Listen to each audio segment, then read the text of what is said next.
Oke, selamat pagi, siang, sore, malam. Hari ini kita akan coba lanjutkan. Kalau kemarin kita udah belajar instalasi Linux server di VirtualBox. Nah, saat ini saya sudah punya yang sudah terinstall seperti ini ya. Kemudian kalau misal kita pengen melakukan perubahan, sebenarnya kalau kita takut perubahan yang kita lakukan itu ada yang salah nantinya, jadi kita pengen keep atau kita pengen simpan kondisi terakhir server kita gitu ya. Ini server yang baru fresh install gitu kan. Kita pengen punya data yang baru fresh install, terus kita juga pengen modifikasi, jadi kita buatkan saja klonnya. Salah klonnya ini saya akan kasih nama Ubuntu lokasi Singapura. Full clone, ya. Kemarin kita udah belajar atau sudah dijelaskan apa sih bedanya full clone dengan yang link.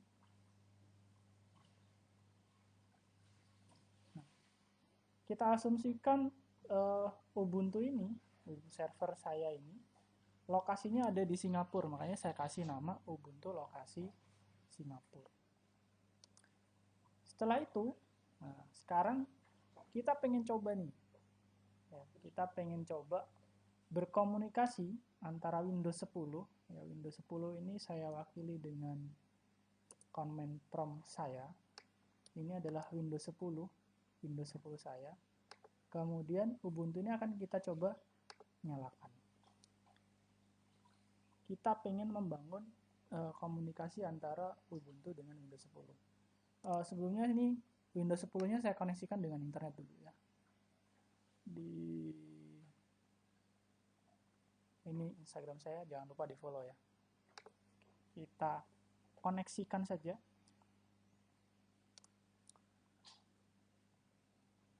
Sekarang saya sudah terkoneksi dengan internet. Kita coba saja dari sini, saya pindah ke google.com. Nah, Windows 10 saya sekarang sudah terkoneksi. IP address Windows 10 saya di wireless LAN itu 192.168.43.207. Nah, ini adalah IP Windows 10 saya. Nah, sekarang kita pengen lihat nih, apakah antara Windows 10 saya dengan Ubuntu saya yang lokasinya di Singapura itu sudah connect atau belum. Kita akan lihat dulu, ini lagi dinyalakan Ubuntunya yang ada di Singapura. Saya minimize saja. Kita lihat ya, kita login dengan username dan password yang sudah dibuat. Kemudian di sini saya ingin masuk ke super user dengan perintah sudo su, kemudian saya masukkan passwordnya. Kemudian saya cek IP Ubuntu saya itu ada di 10.0.2.15. Beda ya kalau dilihat Windows 10 saya itu 192.168.43.207. Sementara di Ubuntu 10.0.2.15. Kita pengen uji nih komunikasinya. Saya ping 10.0.2.15.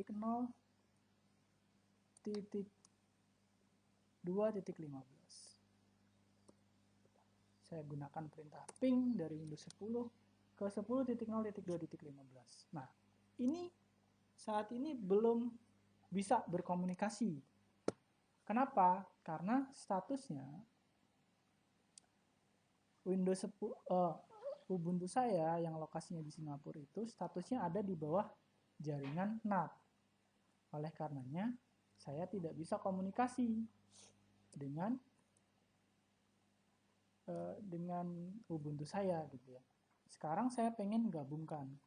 Saya matikan dulu dengan perintah sudo p besar spasi 0. Saya matikan dulu. Ubuntu saya matikan. Ini yang harus kita setting di sini. Kita masuk setting. Ya. Di Ubuntu saya, di VirtualBox-nya, saya setting. Kemudian di bagian network, ini nih dia. Kalau dia adapter 1, kita gunakan satu adapter tadi. Statusnya dia NAT, maka akan dapat IP yang tadi, 10.0.2.15. Dan itu tidak akan bisa komunikasi dengan Windows 10-nya. Kita pengen bikin supaya mereka bisa komunikasi. Caranya akan saya set sebagai bridge adapter. Nah, di bridge-nya kemana? Saat ini, Windows 10 saya connect ke wireless. Jadi, koneksi saya menggunakan wireless. Wireless saya itu, apa sih sebenarnya wireless-nya? Kita lihat. Di Ethernet, change adapter option, saya lihat ya, wireless saya itu di sini, dia Qualcomm Atheros AR9002WB. Makanya di VirtualBox saya bridge adapter, saya gabungkan dengan Qualcomm juga. Gitu. Jadi kalau kita gambarkan jadinya seperti ini.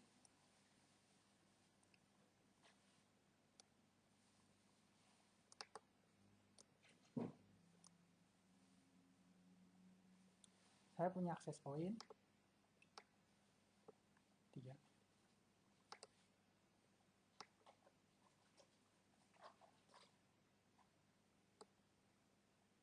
Anggaplah ini adalah laptop saya. Laptop saya itu punya interface Qualcomm.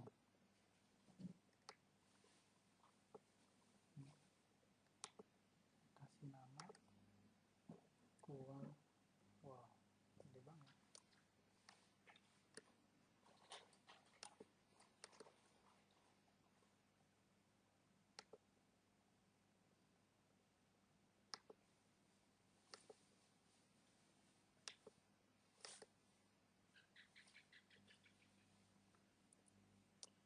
Nah, Qualcomm.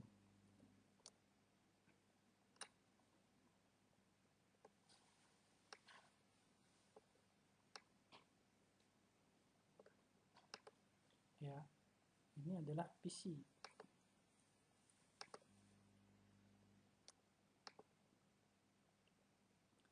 Kemudian di PC saya install Windows 10. Windows 10-nya saya kasih warna merah. Windows 10. Windows 10-nya tadi terkoneksi. Saya kasih ya Windows 10.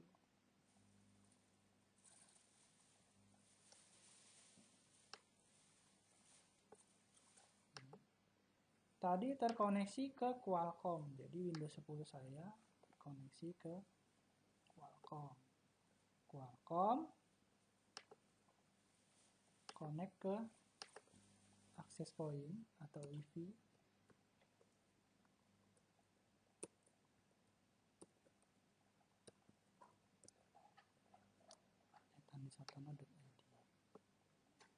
Connect ya, koneksinya saya gambarkan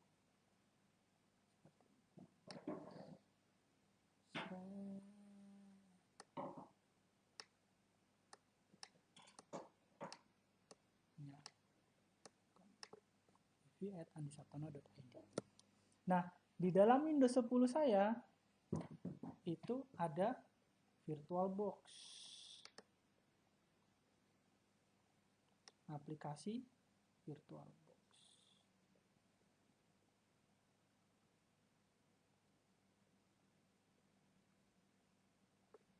Di mana tadi ada interface NAT.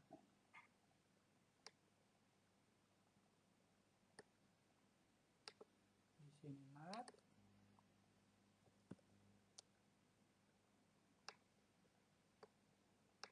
ada juga yang bridge.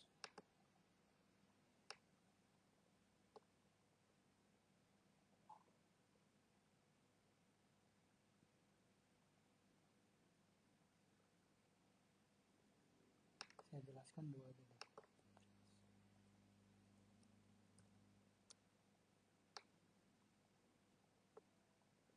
Ini adalah VirtualBox.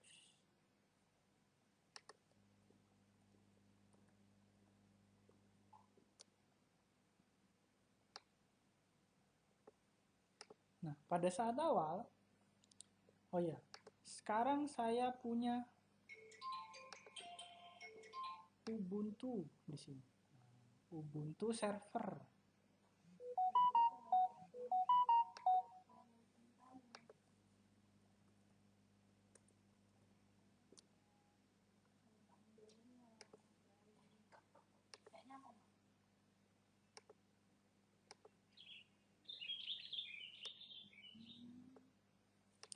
Nah, seperti kita tahu Ubuntu server itu punya interface tadi ya.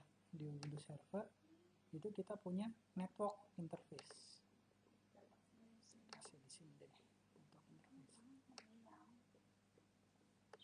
Tadi di saat awal settingnya itu di NAT. Kalau di NAT dia tidak lari kemana-mana. Ya, tidak lari kemana-mana. Sehingga ketika Windows 10 saya connect internet, otomatis Ubuntu server saya akan connect ke internet. Ya, karena statusnya di NAT. Ini tadi yang dapat IP 10.0.2.15. Ini yang NAT. Nah, kita rubah interface-nya tadi menjadi bridge. Nah, kalau bridge tadi, kita lihat nih ya bedanya. Pada saat tadi NAT, dia kan tidak lari kemana-mana. Ini hanya saya jelaskan dua tipe interface saja. Pada saat dia settingnya NAT, dia tidak lari kemana-mana. Ya. Ini harus enable ya. Ini berarti interface-nya aktif. Tapi pada saat kita rubah menjadi bridge adapter, kita harus milih kita mau bridge kemana. Gitu ya. Apakah ke Realtek? Realtek itu Ethernet. Atau wireless. Kebetulan saya koneksinya menggunakan wireless. Di sini ya. Di sini saya menggunakan wireless. Oleh karenanya saya bridge ke wireless. Wireless saya namanya Qualcomm.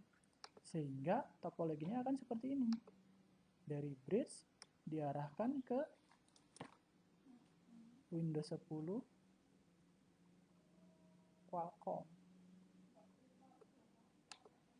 Sehingga Ubuntu server saya itu akan bisa berkomunikasi dengan Windows 10. Ketemunya di Qualcomm sini, di WiFi adapternya. Nanti dia akan keluar ke sini, ke arah sini, ya, ke access point. Baru nanti bisa balik lagi komunikasi dengan Windows 10-nya. Seperti itu. Jadi kira-kira seperti itu. Kenapa harus saya rubah interface-nya gitu ya. Setting interface-nya. Nah, sekarang setelah saya rubah begini, saya bridge ke Qualcomm, saya oke. Sekarang kita akan lihat bedanya. Saya jalankan lagi. Ubuntu saya yang lokasinya di Singapura. Ingat ya, Windows 10 saya, IP-nya itu 43.207. Kita lihat Windows 10 saya.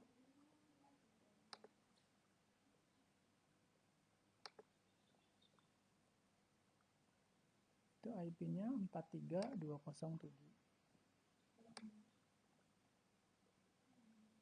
Taruh di sini. 43.207.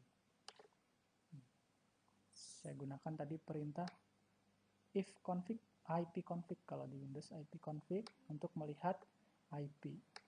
Nah, IP-nya di wireless LAN Wi-Fi itu 43207. Nah, kalau misal teman-teman pakai kabel gimana? Ya diarahkan ke kabel. Misal di sini ada kabel Realtek gitu ya. Berarti bridge-nya ke Realtek. Kalau menggunakan kabel ya pakainya kabel. Misal di sini adalah Realtek.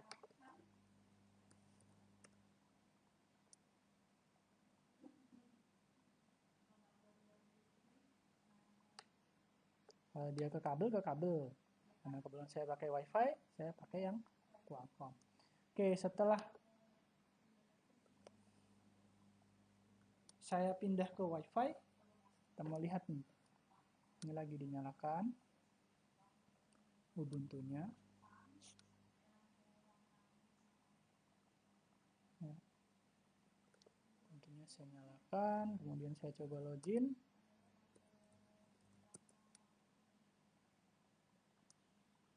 Ya, dengan username dan password yang sudah dibuat.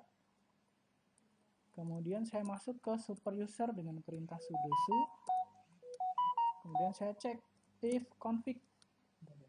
Nih, IP saya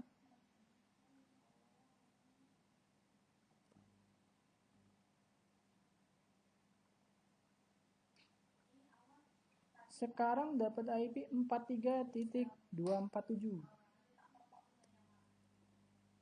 247.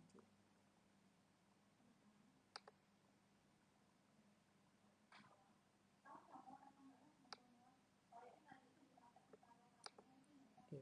Sekarang sudah berubah. 43.247 di sisi Ubuntu servernya. Ya. Di sisi Windows 43.207. Sekarang kita mau coba ping.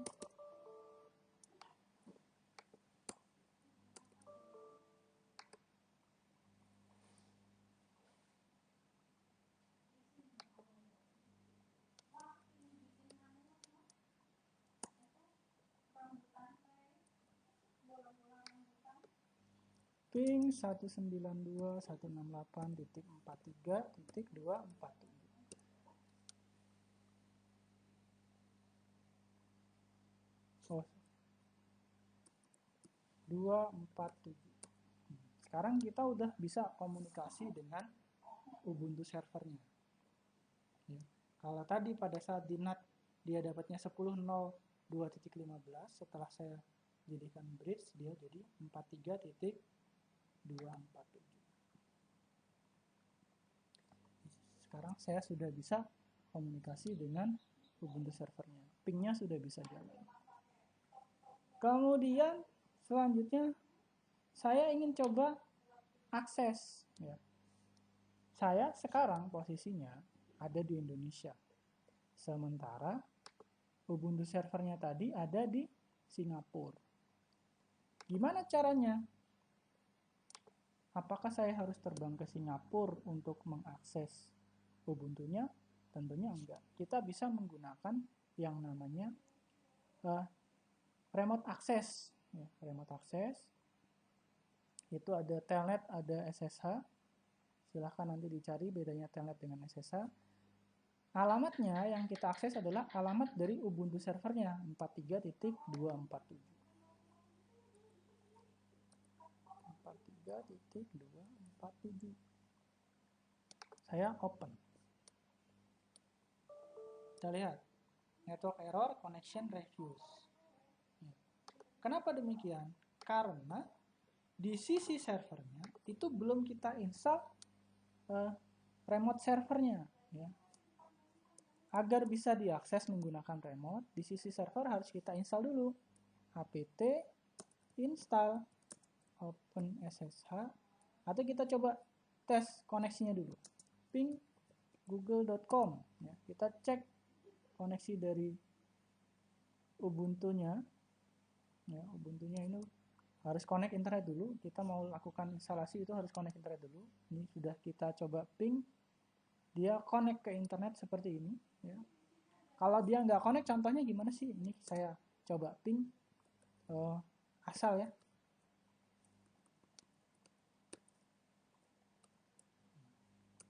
Ini contohnya kalau dia nggak connect, dia seperti ini. Tapi karena saya connect, dia akan ada jawaban 64 byte from IP publiknya dari Google. Nah, setelah itu jangan lupa, karena ini baru kita install, kita update dulu apt update. Perintahnya apt update. Kita harus update dulu repository dari Ubuntu-nya. Ya. Kita harus update dulu. Ya, ini tergantung koneksinya. Ya, untuk update ini. Itu tergantung koneksinya.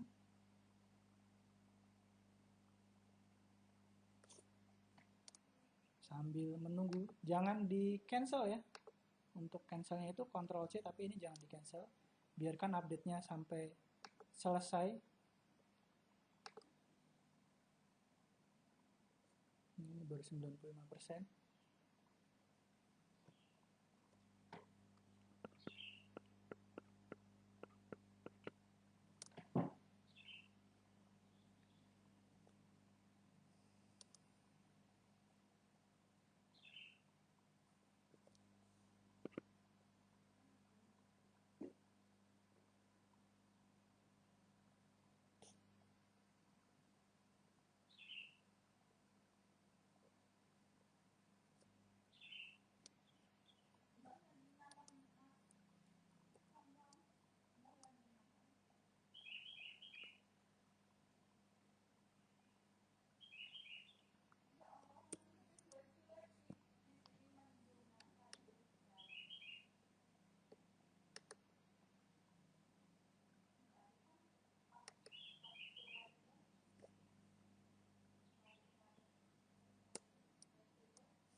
Oke, kalau sudah selesai kira-kira seperti ini ya.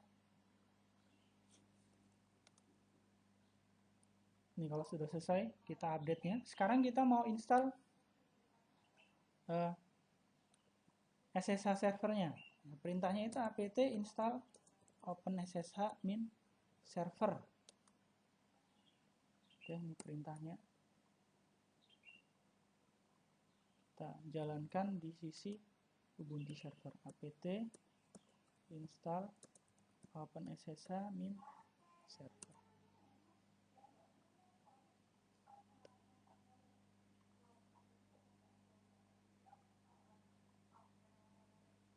Dia akan minta konfirmasi install. Ya, do you want to continue? Kita jawab Y atau N. Kalau kita mau continue kita yes atau Y. Kalau nggak mau di continue atau nggak mau dilanjutkan kita jawab N. Ini kita jawab Y untuk mendownload. Jadi instalasinya itu online semua. Sehingga tadi pada saat kita mau install kita harus cek dulu koneksinya ke internet itu harus sudah jalan dulu. Ini sih dia sudah mulai instalasi.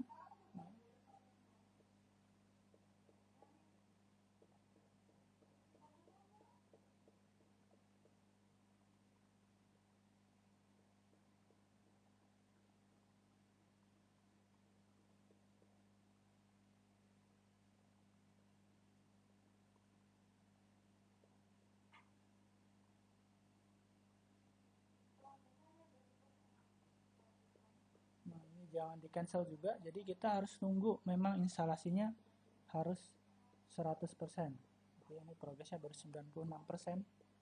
Kita akan tunggu sampai selesai.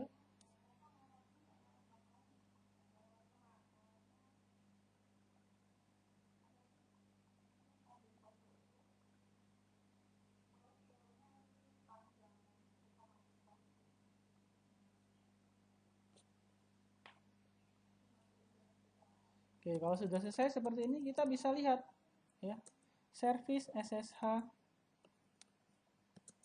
status ya. Untuk melihat statusnya itu service SSH status dia aktif, pastikan dia aktif running. Kalau kita pengen stop, service SSH stop. Nah, ya, kalau kita pengen stop, kita lihat kalau kita stop bedanya apa sih? Ya, kita lihat lagi statusnya service SSH status. Nih, bedanya pada saat dia tadi running, dia aktif running. Kalau dia setelah kita stop, dia akan inaktif gitu ya. Kalau kita dari stop seperti ini, kita mau jalankan lagi, dia start, service SSH start. Ya. Jadi ada beberapa perintah, service SSH status, service ini untuk melihat statusnya, SSH stop untuk menghentikan, service SSH start untuk menjalankan. Ya. Seperti ini ya. Kita cek lagi statusnya. Nah, kalau setelah kita start, pastikan dia running supaya kita bisa coba akses. Sekarang kita mau coba akses nih. Server yang ada di Singapura, kita mau akses dari Indonesia. Aksesnya saya bisa menggunakan aplikasi PATI. Ya, aplikasinya PATI ini bisa di teman-teman download. Kalau pengen coba itu bisa di download langsung di pati.org ya, teman-teman bisa download aplikasinya free. Oke, kita lanjutkan lagi. Tadi aplikasinya kira-kira kalau dijalankan seperti ini, kemudian kita isi lagi IP-nya, IP servernya 243 berapa tadi? 43.247 43.247. Kita open. Kalau yang pertama tadi sebelum kita install OpenSSH server, dia connection reviews. Setelah kita install, dia akan minta security alert untuk server hostkey.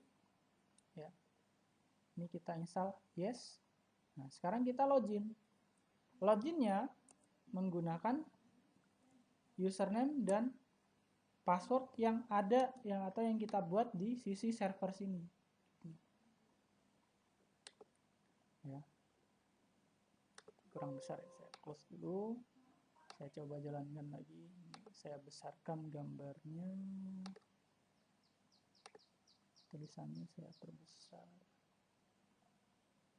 18. Option default save.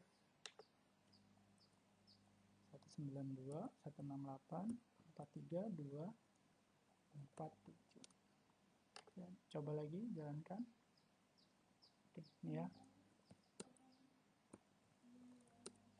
Username dan password yang kita gunakan untuk login adalah username dan password dari si server yang ada di Singapura. Sekarang, apapun yang kita lakukan di sini, ya, perubahan apapun yang kita lakukan melalui PATI ini, itu akan berimbas pada server kita yang ada di Singapura ini. Ya, apapun yang kita lakukan, dia akan berimbas ke server kita yang ada di Singapura. Misal, saya matikan servernya dari sisi aplikasi di sini, PATI, kita lihat dia connection di close, maka server kita yang ada di Singapura juga akan mati. Jadi apapun perubahan yang kita lakukan akan berimbas pada server kita yang ada di tempat lain. Itulah konsepnya dari remote server.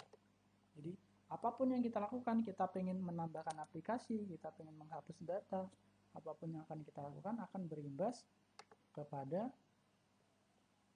server yang sebenarnya. Ini kita coba jalanin lagi. Jadi jangan sampai kita salah gitu. Misal servernya beneran ada di Singapura nih, ini kita anggap ada di Singapura. Jadi servernya misal beneran ada di Singapura, tahu-tahu kita matikan. Ya kalau ada orang di sana bisa kita minta untuk menyalakan lagi. Kalau nggak ada, kita harus beneran terbang ke Singapura gitu ya. Jadi harus benar-benar hati-hati. Kita lihat, kita nyalakan lagi servernya.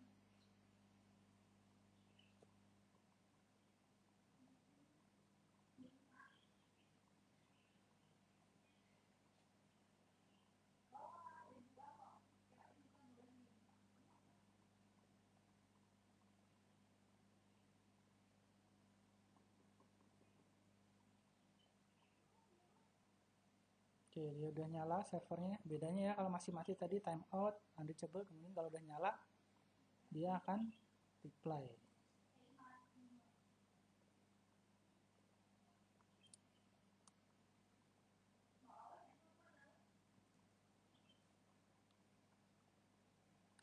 Oke, sekarang kita minimize.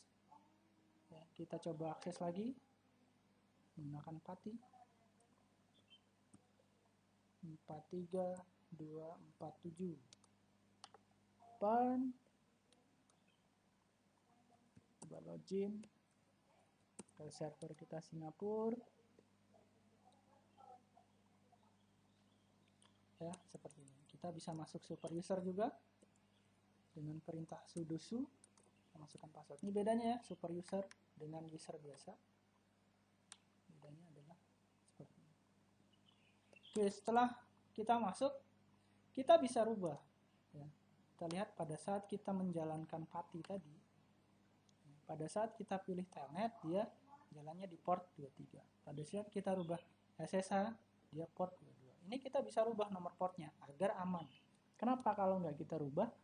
Tanpa orang itu nggak harus tahu ketika dia milih SSH, dia akan diarahkan ke port 22. Nah, kita bisa rubah nih. Ya. Filenya itu ada di etc ssh sshd config. Kita lihat di sini. Portnya itu 22. Ya, portnya 22.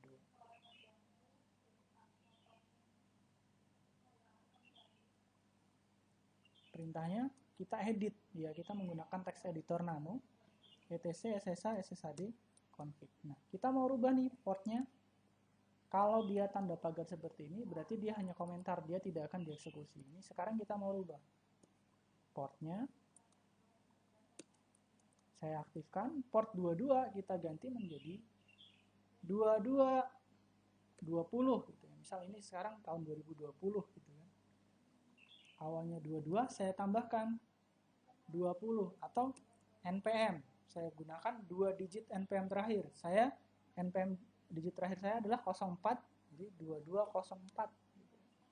Kemudian kita simpan dengan perintah Ctrl X. Kita lihat di sini ada tanda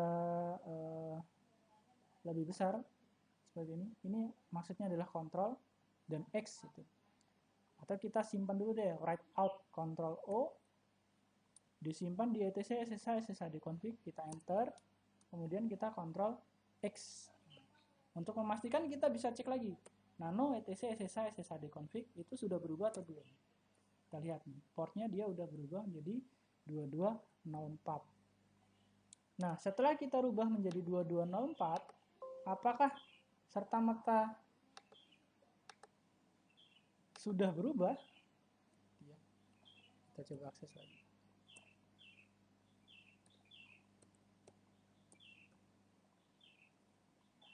Kita coba akses 2204. Saya open. Oke, connection masih refuse. Kenapa? Karena dia masih menjalankan konfigurasi terakhir di port 22. Ya, di port 22. Kita tadi baru mengedit saja, belum menerapkan. Cara menerapkannya adalah dengan merestart service SSH-nya. Jadi setelah kita lakukan perubahan, kita akan restart service SSH. Service SSH restart. Ya, kita coba jalankan. Ini harus masuk ke super user dulu, sudo su. Ya, setiap kita ingin melakukan perubahan konfigurasi apapun, kita harus ada di super user, service SSH restart. Seperti ini. Nah, sekarang kita coba close PATI kita. Ya, kita jalankan lagi aplikasi PATI-nya. Masukkan IP-nya dari server di port 22, kita coba. Sekarang port 22-nya justru yang refuse karena setelah kita restart dia akan berubah menjadi konfigurasi yang kita setting tadi 2204. Kita tambahkan di belakangnya 2204. Kita open. Dia akan minta enkripsi lagi. Seperti ini.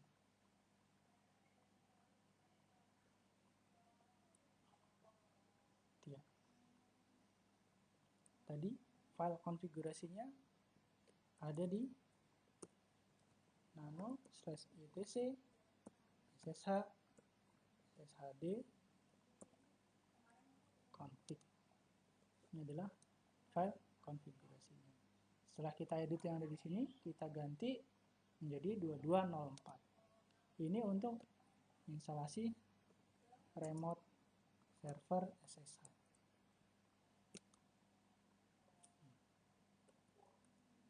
Selanjutnya, setelah kita install remote server SSH, sekarang kita semua perubahan kita lakukan, kita nggak boleh akses langsung ke server yang di Singapura ya. Ini kita minimize saja server yang di Singapura. Jadi kita semua konfigurasi kita lakukan melalui aplikasi PATI. Ya. Kita mau melakukan atau instalasi web server.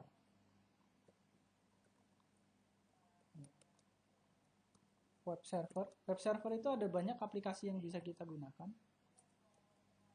Ada Apache, ada Nginx, ada juga ya banyak ya dan lain-lain. Nanti teman-teman bisa cari yang umum digunakan itu ada apa? Ada Flight, HTTP, dan lain-lain. Nah, sekarang yang akan kita gunakan itu adalah Apache, ya, atau Apache. Ya, kita akan melakukan instalasi Apache. Jangan lupa, ya, sebelum kita lakukan instalasi, kita cek lagi internetnya masih connect nggak. Ya, internet kita masih connect. Ini untuk stopnya dia tekan Ctrl C. Ya, kita coba akses dulu deh web server kita. Ya, dari sini saya akses IP dari server kita 192.168.43.247 menggunakan browser. Dia belum bisa masuk karena belum kita install si Apache-nya. Nah, sekarang kita mau install nih apt install Apache 2. apt spasi install spasi Apache 2. Nah, dia akan download juga. Sekitar 6,9 mega. Ini kita jawab yes, kita enter. Untuk installnya tadi ya perintahnya apt install Apache 2. Ya, ini untuk install web servernya. Kita lihat prosesnya di PATI. Pastikan dia prosesnya benar-benar sampai 100%.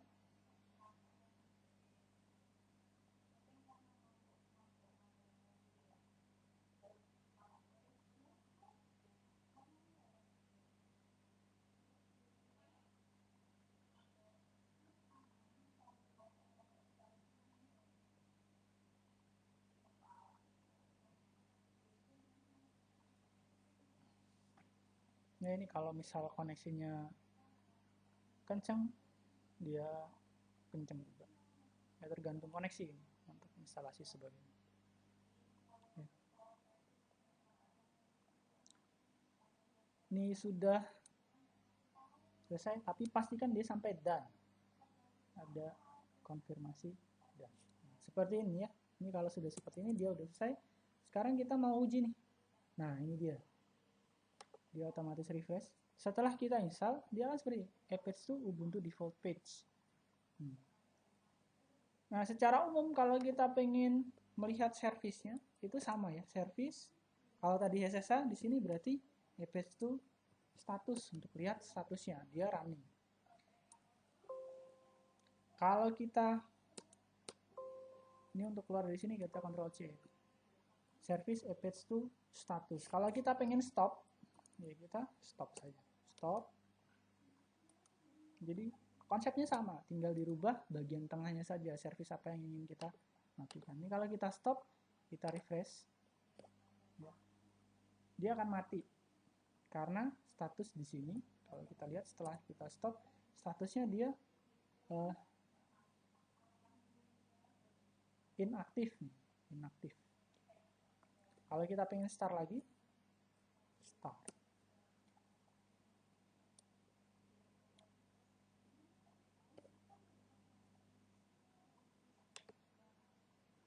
Setelah kita start, kita refresh, dia akan bisa jalan lagi ya.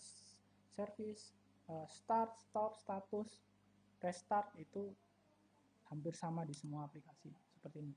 Setelah kita jalan, kemudian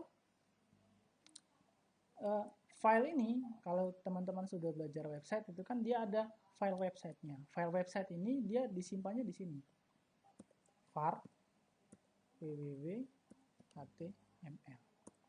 Jadi file Ubuntu ini dia adanya di var www.html. Kita bisa lihat di sini ya. Kita ls var www, ls itu kan untuk listing ya, listing directory. Dia ada index HTML. Nah, kita pengen bikin nih aplikasi lagi, atau kita pengen bikin satu halaman website khusus, misal nano var www.html, namanya adalah handisub atau sabtono.html. sabtono.html. Itu ya. Di sini kita bisa isikan materi-materi kita pada saat kita belajar web design. Contoh misal saya pengen bikin H1 website Andi Sabtono /H1. Ini ya, saya simpannya kayak tadi. Sekarang kita mau coba akses sabtono.html-nya. Ya. Tadi kan di var www.html, kita lihat ls var www.html. Sekarang kita sudah punya dua file. Tadi ada index.html, ada sabtono.html. Index.html tanpa kita arahkan ke nama filenya, dia akan otomatis diakses kayak seperti ini ya. Itu dia akan langsung membaca index.html. Jadi sebenarnya seperti ini istilahnya. Tadi kan ada index.html. Ya. Sebenarnya var www.html itu kita bisa ganti dengan IP kita. 43247/index.html. Cuman karena dia namanya index.html, dia tidak perlu kita tulis, atau kita tulis juga sebenarnya hasilnya sama juga. /index.html. Ya, dia hasilnya adalah sama. Nah, tadi kita sudah buat file lain namanya sabtono.html di dalam direktori var www.html. Ya, var www.html, sabtono.html. Maka kita aksesnya, kita bisa gunakan IP-nya /sabtono.html. Ya, kita coba. IP-nya sudah ada, kita isikan sabtono.html. Isinya adalah website Sabtono. Kalau kita mau edit lagi, nano sabtono.html, marquee. Kita bikin